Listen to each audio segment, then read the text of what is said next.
Hi, good morning. Thank you for joining us. Today's webinar is part of the ELPC Thinks series, which is where we bring together experts, environmental leaders, and community partners to forge new strategies for progress. I'm Jill Geiger. I'm the Senior Special Projects Manager here at ELPC. And today we're going to share findings from ELPC's latest report, Rising Waters, Climate Change Impacts and Toxic Risks to Lake Michigan's Shoreline Communities. I have a few announcements to kick us off. First, we are live streaming on Facebook, and we're also recording today's webinar for those who can't make it.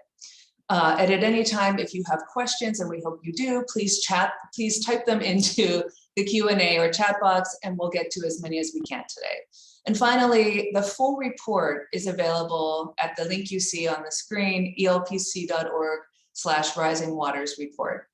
At that link, you can also download the full report, you can download a fact sheet, and you can also watch the report's aerial video. Can we go to the next slide? Thank you. On today's webinar, ELPC's Shoreline team is going to give you a brief summary of the report and highlight a few areas in more detail. So Puyan Hitami is going to explain the methodologies behind the maps that are the basis for the report. Lena Reynolds is going to share 3 mapped areas that we highlight in the report and tell you about the facilities and issues in each. She's also going to show a small piece of the video just to give you a sense of what the video has in it. And then Tanmay Shukla is going to share some of the policy recommendations that we include in the report. Kiana Courtney is on the call. She's on the road, so she's dialed in, and she's going to join us for questions at the end. This is ELPC's Shoreline team, but I do want to point out that there were a number of people who also helped with the report, with its research, with its writing, and the review of the report. A full list of contributors is in the report, so please check that out. Next slide, please.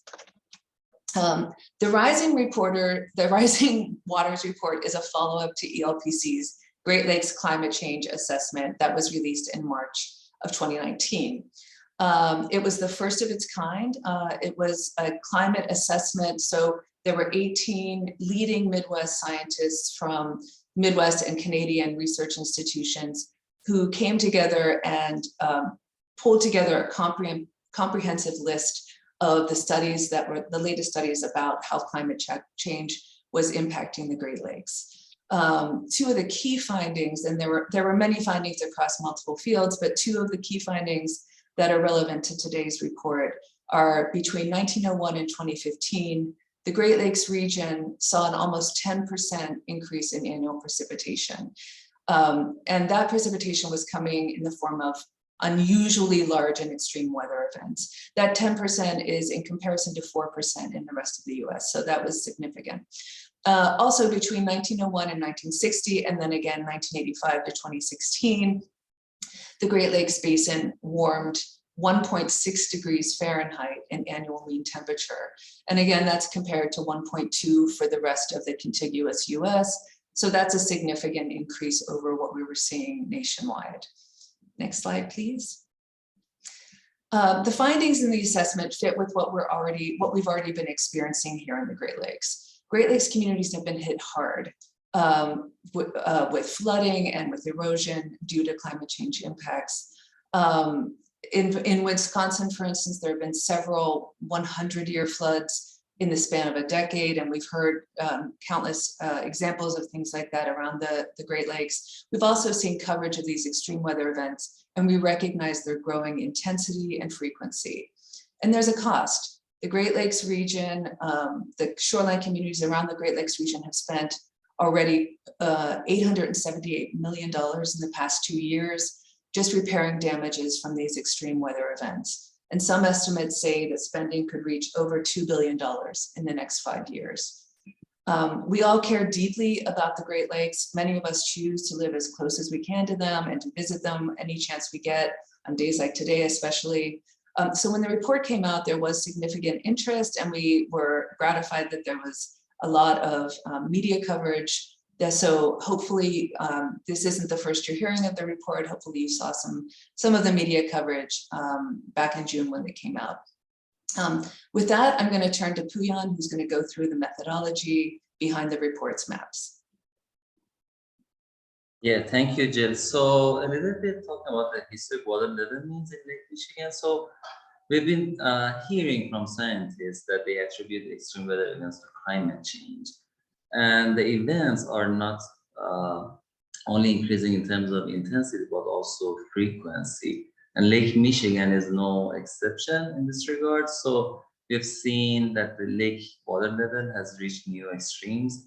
As you can see from the chart here, which was obtained from the Army Corps of Engineers, the data is from 1918 to 2021. The red line is the mean water level. And we see that from 2013 to 2020, we have seen almost or more than 6 feet swing in lake levels that started from 576 feet above sea level in 2013 to 582.2 in 2020. So it's a large spike in terms of uh, water level fluctuation.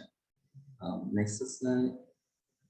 And it's not only data, the observed data, but also scientists are telling us to expect more. These are the quotes from two scientists that we've been previously discussed about the influence of climate change on Great Lakes. So Drew Grunwald, he told us that the long-term signal that is very clear for us in Great Lakes is that they're going to be wetter and warmer. And the new water level can exceed the capacity of the coastlines. And also, Don Wobbles, here's the quote that the recent studies are showing that there are climate-related changes in store for the Great Lakes, and one of them is going to be higher lake levels, and we need to take action, and it's very important to be ready for newer water levels. Next slide, please. So our approach was to go beyond the currently or the previously known as lake level here, which simulates the inundation standards based on 584.4 as the highest lake level. And then we expanded our simulation to 4 different water levels, starting from 178 meter and every half a meter increase in terms of lake level, and then we did the simulation. So we use a GIS-based method, which is called Enhanced Bathtub Model. And then the input data for this model is digital elevation model, surface roughness, and beach slope. Next slide. And then based on the simulation, we identified 12 areas with 3 factors in mind.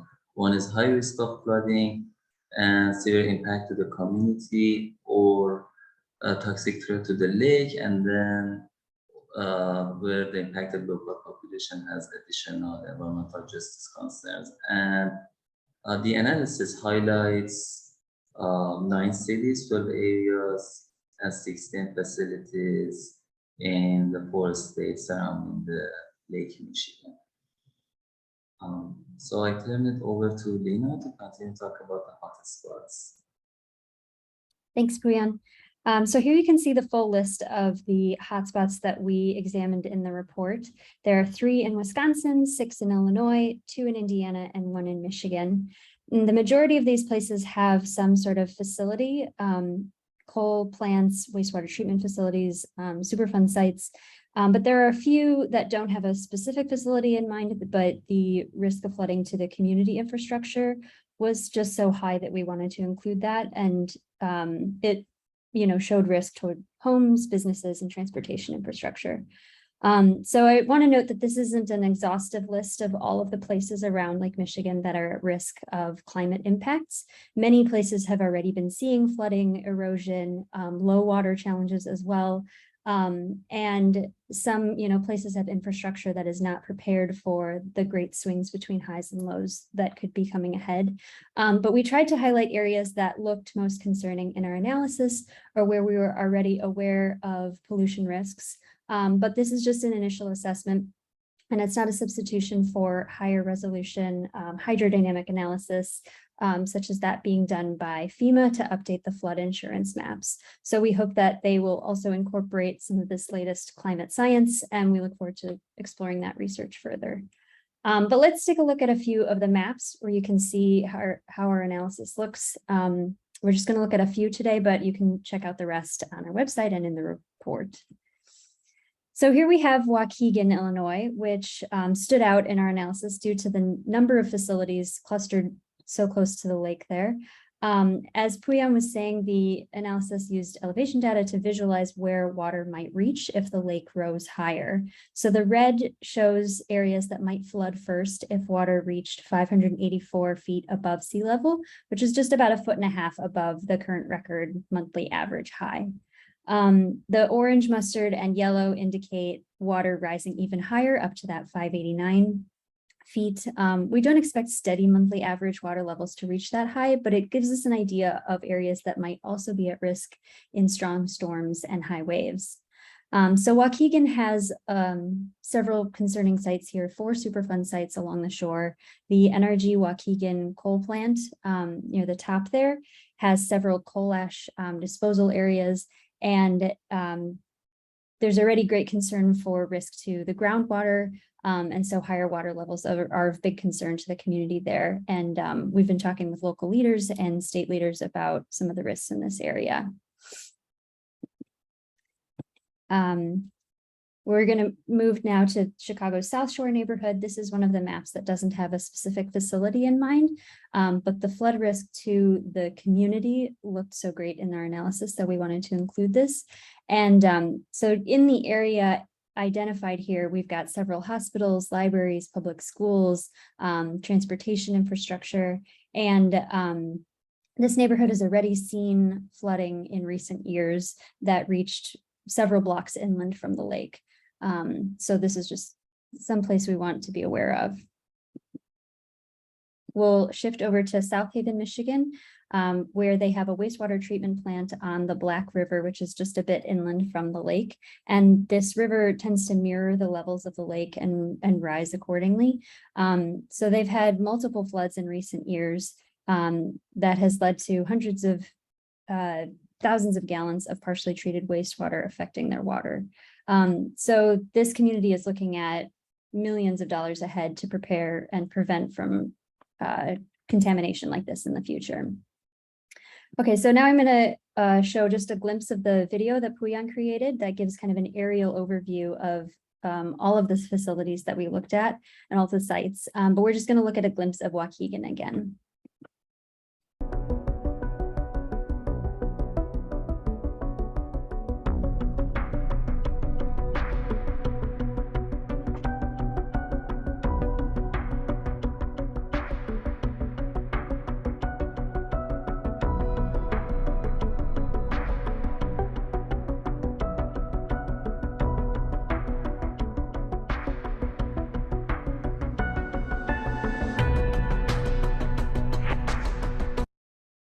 So if you want to, again, if you'd like to check out the full video, you can see that on our website. The color scheme is a little different here, but it just helps to give another perspective of this same analysis.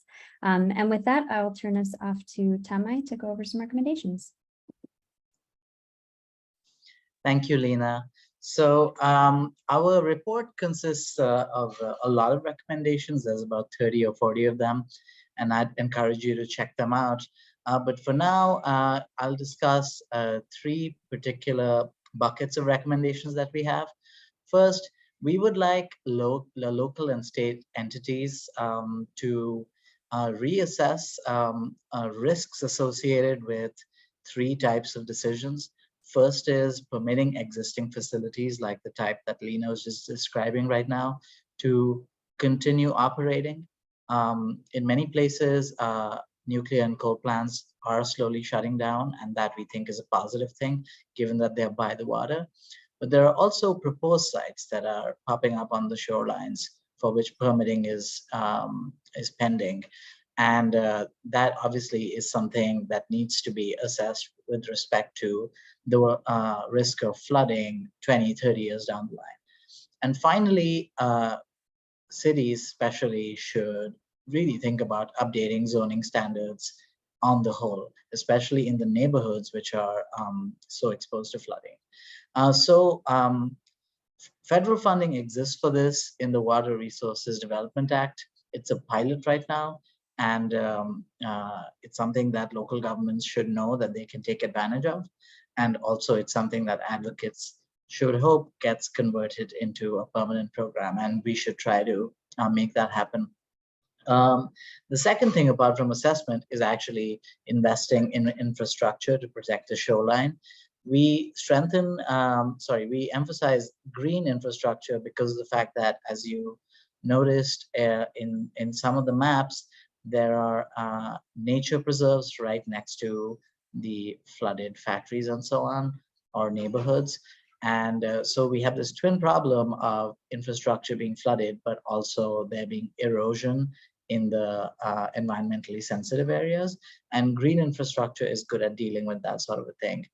The other thing also is that our report only looks at the threat that arises from the lake itself, not from, for example, the drainage system being flooded, or rivers simultaneously flooding as well. And green infrastructure is good at dealing with all these other exacerbating problems that we have not considered. And finally, if you're looking for funding for green infrastructure, well, there is federal funding under the Great Lakes Restoration Initiative, which funds about 400 million right now and rising to 475 by 2026, and also the Infrastructure Investment and Jobs Act. There's also a small WRDA pilot program, just like the risk study program. And then finally, we should be thinking about how the federal government is going to spend the resources that it has on its own actions. And in particular, we think that there are 3 places which could be high impact. The first is FEMA's National Flood Insurance Program. Now, they're the ones who determine the flood insurance rates for the vast majority of homeowners in the US, and they update their floodplains analysis, every few years, and that's ongoing right now. So we really want to make sure that they err on the side of caution when they make their modeling assumptions. The second is the Great Lakes Coastal Resiliency Study.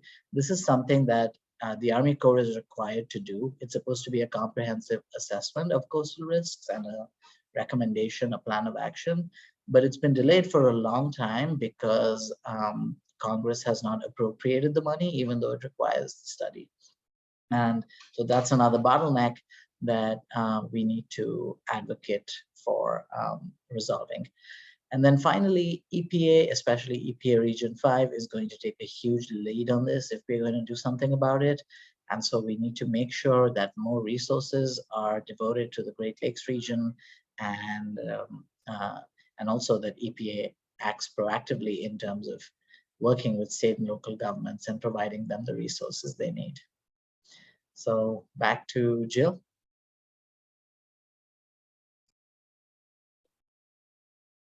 Sorry, muted. Thank you, Tanmay, and thanks to everyone for doing a brief summary.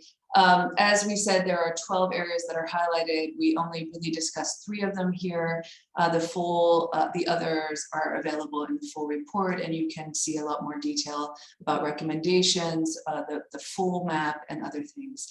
But now we are going to turn to some questions, and again, I encourage others to add questions into the Q&A, but we already have several to go through. So I'll start with the first one that asks, is Evanston or Wilmette affected, i.e. Sheridan Road homes, especially clustered condos? So as a resident of Evanston, I can say there are sandbags up and down the shoreline right now, and that I did have some experience talking to the team that was putting them up, and they were talking about the flooding that had been happening up to a block inward. I think that the thing that we would point out here is there are a number of areas along the shoreline that were not highlighted today, or not even in the report. This is not comprehensive. We were just pointing to some of them that we thought were of particular concern. Kiana, do you want to add something to that? I was mostly marking it as answered live, but I guess I would just add that this report, as many may recognize, is also only focuses on the south western portion of Lake Michigan. It stops towards the bottom end of Michigan, and so just emphasizing that this is definitely more conservative and does not capture the areas that we highlight don't capture all of the potential impacted areas. Yeah, that's right. And this leads into another question about the impact difference between the Windward and the Leeward sides of the lake. First of all, this model, as Puyan mentioned, does not include, it's a conservative model. There are two inputs to it. There's the slope of the shoreline and then also the coarseness of the sand on the shoreline. And so wind and waves and other inputs are not part of this model.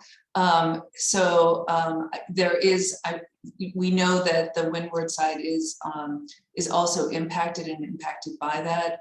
I don't know, Puyan, if you want to add to that answer, but in terms of this model, that was not not a part of it. So the model is basically a static model. It's not a dynamic model to include the atmospheric forces and also the dynamic factors, for example, erosion or wind.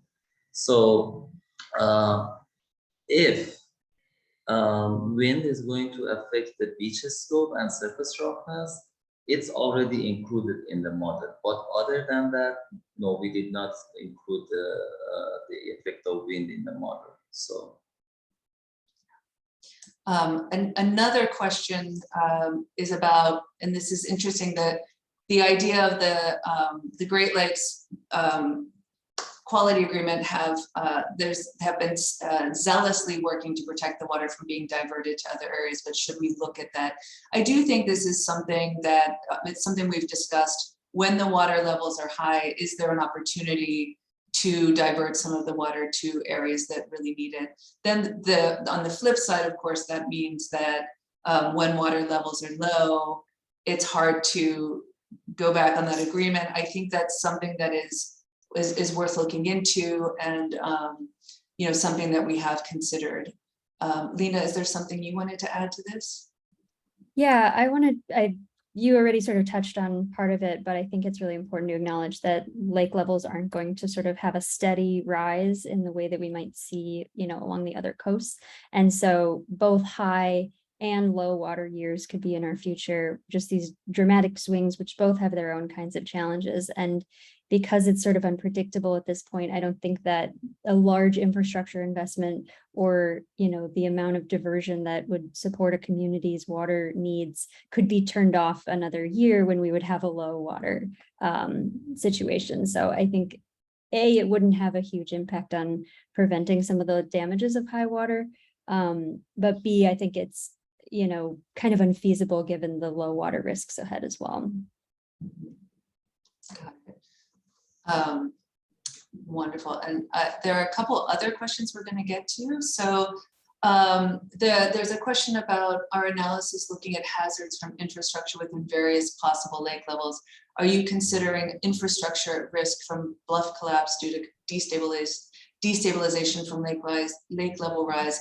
That is not something that we've gotten into in this report. It's obviously a real concern. And we've been seeing that around the Great Lakes. I think that is, this was more about the built environment and the issues that will impact the facilities and also communities around the lake level, but that is a very important question, and thank you for raising it. I think it's also worth considering if there are facilities built on a bluff. We've already seen erosion in some places like that, facilities that have infrastructure at risk. It's worth examining with that risk in mind. Yeah. Let's see. There's a question. There's a question about impacts being, are the impacts mostly localized, or is it Is there any regionally significant infrastructure at risk? I'm thinking of regional transportation networks, intermodal facilities, CDWM, water purification plants, et cetera. Lena, I know you're going to want to weigh in on this. There are significant risks to to the CTA, to bike paths along the waterfront, and there are a number of water throughout the report. There are a number of wastewater treatment plants and things like that that are impacted. Lena, is there something that you'd want to add to that? I know you looked at the transportation significantly. Yeah, we did kind of highlight the Lakeshore transportation infrastructure in Chicago in particular, the DuSable Lakeshore Drive and the bike path and some of the train stations near the shore. And I think part of our hope is that in the redesign of North Lakeshore Drive, that there will be some consideration of climate risks and hopefully a lean towards more flexible, more climate-friendly transportation options that don't sort of leave people stranded by relying on a system that would leave people stuck. I don't know about, other regional networks. I think that there's a lot of options for how we can prepare for this so that it doesn't have lasting regional kind of effects. Sure. So the next question is, considering the federal government has spent millions of dollars on remediated the Waukegan Superfund site, does this report basically say that those were wasted efforts and now a new approach is needed? Similarly, the nuclear waste in Zion consists of spent fuel, and no one seems to know what to do about moving the waste since there's no permanent safe site established nor a safe way to transport that waste. So I think the essentially what our report aimed to do was to point out locations like this, like Waukegan, Zion, that have concerning facilities and other polluting sites on along the shoreline. And this is meant to be a little bit of a, we're raising the alarm about the fact that these are on the shoreline and that we do need to do we need to reassess basically any of the assumptions that were made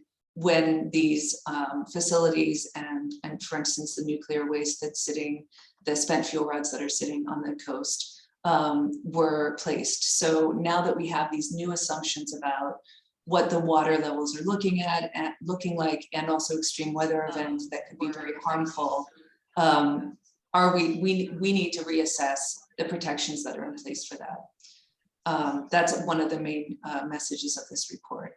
I don't know if anyone else on the team wants to weigh in on that as well. No. Next question is, Puyan quoted a professor from U of Michigan, I think that would be Drew Grunwald, saying that climate change is making the Midwest wetter and warmer. Yes, that was true. To what extent does the report discuss secondary effects of a wetter and warmer climate, i.e. pests, agriculture, et cetera? The report doesn't get into that, but it is something that ELPC certainly looks at some effects of agriculture, and we do look at other impacts of climate change, but it's not a part of this particular report. I would add that the first report or the last report that ELPC did, and the name of it escaping me, but Jill mentioned it at the beginning of this webinar. That report does look at those things. Mm-hmm. Yeah, the climate assessment that came out in March of 2019 really was, it looked at a number of different aspects of the impacts of climate change. So that's a really good point, Kiana. There were both of those were included in that report. I shared a link to that report in the chat. Yeah. So how to get industry to adapt ASAP? They will not act on their own accord. I'm not sure what the answer is to that. I don't know, Kiana, do you have anything that you could share as an answer to that? I think, it's clearly something that we're all concerned about it, and really, I think, trying to raise the alarm about the fact that industries that do have facilities that are concerning on the lakefront have a special responsibility, given how important the Great Lakes are to our economy, to our public health, to our drinking water, that is not in any way impaired by damage caused that could have been prevented at the facilities. Yeah, I don't know how to best answer that question, because we know how slow things can move, but I will add that people power, I think, has always been an effective tool, and we've seen in other instances, especially in the city of Chicago, where really it takes a movement to get things done sometimes, and then putting that social pressure and also public media pressure as well can sometimes influence things. Yeah. Yeah, and on that note, the next question feeds into that. It's a nice segue. So how can residents that live near the shoreline help push forward the items the team called out? So for example, completing the Great Lakes Residents Resiliency Study by the Army Corps, Fema study, et cetera. You know, there are often opportunities for comments. We try to keep up with that as much as we can and send out action alerts to our list. So please look for those opportunities so that you can weigh in and be weigh in not just on these studies, but on other federal programs that are coming out. Are there others? Let's see. I think also this study should be hopefully a reminder that we all have a role to play in helping fight climate change. These are just some of the potential sort of local impacts, but this is definitely a global challenge, and everything we can be doing to shift our energy usage, our transportation modes can make a difference as well. And every opportunity we have to help push our local and state and federal officials to do so is also a big difference. Yeah. So I'm going to take this as the last question. If we haven't, I know there are other questions in here, but I want to be mindful of time. The question is, does ELPC have plans to conduct a shoreline erosion study and how that impacts communities east of Gary and Hammond in Northwest Indiana? Porter County and LaPorte County both have large industrial facilities on the shoreline and vulnerable communities. We do in the report cover the communities and the concerns around Gary and Hammond, and I don't know if anyone wants to weigh in on that particularly. The concerns in those areas, obviously there's a lot of industry on the shoreline, and we were mostly looking at flooding, but shoreline is obviously, erosion is obviously you know, the other half of that concern and the damage caused to the shoreline. Anyone else want to weigh in on that? Nope. So with that, I'm going to wrap it up, and I want to thank everyone again for joining us today and for the great questions. Again, please visit our site to view the full report at elpc.org/rising waters report, and stay in touch with us. Again, we regularly share action alerts on Great Lakes and climate issues, and we need your help reaching out to legislators when we do. With that, I want to give the last word to the Chicago Sun-Times editorial board, who published an editorial a few days after the report was released, and they ended the piece with this, quote, "It's easy to take Lake Michigan's high quality water for granted, or to assume that there's plenty of time to protect it. But when strong winds and powerful waves are pummeling toxic sites, it will be too late," end quote. And that's essentially the message of this report. We all need to work together to protect Lake Michigan and the rest of the Great Lakes. With that, we are wishing you a great rest of this beautiful day. Get out and enjoy Lake Michigan if you can. Thanks so much.